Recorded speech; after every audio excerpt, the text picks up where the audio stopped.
오늘은 대파 불고기를 만들어 보겠습니다. 요새 대파가 제철이잖아요. 그래서 대파를 듬뿍 넣어서 불고기를 할 거예요. 자, 대파를 기름기름하게 어슷어서 썰어주세요. 요 하얀 부분이 정말 달고 맛있죠.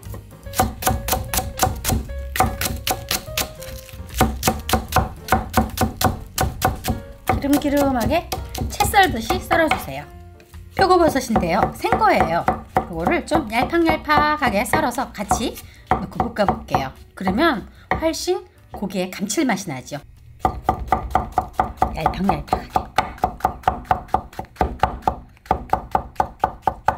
불고기감으로 이렇게 썰어온 건데요. 여기에다가 살짝 핏물이 나오면 조금 찍어주세요.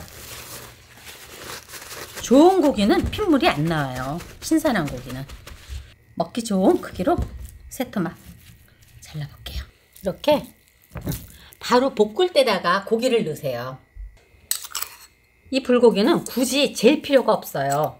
왜냐면 고기가 얇기 때문에 바로 해도 맛있거든요. 일단 제일 먼저 설탕을 넣으세요. 그리고 마늘, 그리고 생강청 약간.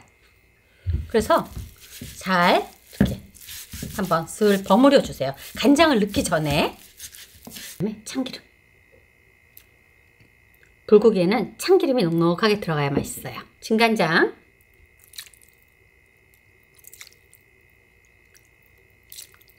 후추.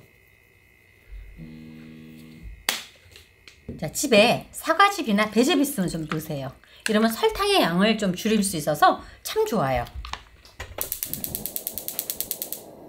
이렇게 해서 이제 불은 강불로 하고요.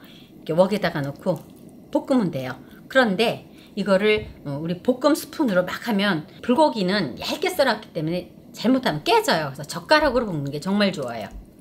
이렇게 흔들면서 사이사이 이렇게 떨어뜨리는 거예요.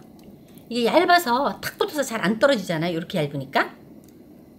이렇게 해서 흰집 볶아주면 돼요. 근데 혹시 배즙이 없거나 사과즙이 없으신 분은요, 그냥 물을 100cc 정도 넣으면 돼요. 지금 이제 바글바글 끓고 있죠? 이럴 때 표고의 향이 들어가면 훨씬 고기가 맛있으니까 표고를 좀 넣어요. 불고기를 볶을 때 제일 중요한 거는 너무 끝까지 다 볶으면 안 돼요. 그러면 고기가 얇기 때문에 가실가실하거든요, 식감이. 그래서 고기가 얼추 다 익었을 때는 불을 꺼줘야 돼요. 고기가 얼추 많이 익기 시작하죠? 이때 간을 한번 봐요. 간을 한번 봐서 싱거우면 이렇게 마지막 간은 소금으로 하세요. 대파를 탁 넣는 거예요. 그리고 통깨 솔솔솔솔 뿌려요. 이제 불고기는 끝난 거예요. 불을 끄고 얼른 한번 스르륵 파를 익혀주면 돼요. 자기 김에 대파가 싹 익게끔. 대파 불고기가 다 완성되었어요. 이렇게 불고기를 젓가락으로 볶으면 하나도 안 깨져요. 여기에 국물을 좀 저근주근하게 부어줘요. 대파 불고기가 다 완성되었습니다. 다른 거 들어가는 거 없어요. 대파만 좀 듬뿍 넣어서 이렇게 볶아 먹으면 정말 달고 맛있어요.